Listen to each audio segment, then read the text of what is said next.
तमाम दोस्तों का कंबो बरादरान का सारे एहलियाने महला का बड़ा शुक्रगुजार हाँ कि है तो इफ्तारी का टाइम से लेकिन असी ज़रा लेट हो गए हाँ। तो गुजारिश है कि इलैक्शन मैं अक्सर रात आना भाई थोड़ा अपना इलैक्शन है और इसनों अपना समझ के लड़ना जे और अपने इलाके का अपने सूबे का अपने मुल्क का समझ के और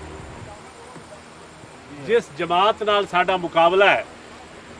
ये वो जमात है जिन्हों के थलड़े लीडर तो लग के टॉप लीडर तक सब चोर लो और उस तबके का साडा मुकाबला है जिन्होंने मजदूरों का रेहड़ी वालों का किसानों का दुकानदारों का हमेशा इस्तेसाल किया है और इस इस्तेसाल का बदला वोट के जरिए असा लेना है। ये इलैक्शन ये कोई आम जिहा इलैक्शन नहीं, इसनों बड़ा इस मुल्क वास्ते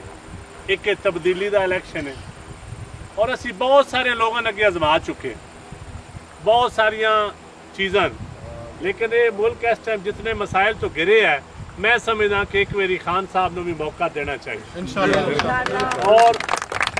ज़ियाउल हक की बाकियात नाल मुकाबला करने वास्ते सन PTI के हाथ मजबूत करने चाहिए और इंशाअल्लाह ताला ये फतह साड़ी अपनी है, तुहाडी फतह है, इस शहर की फतह है, इस इलाके की फतह है और पिछले 5 साल जेडे लोग हुक्मरान रहे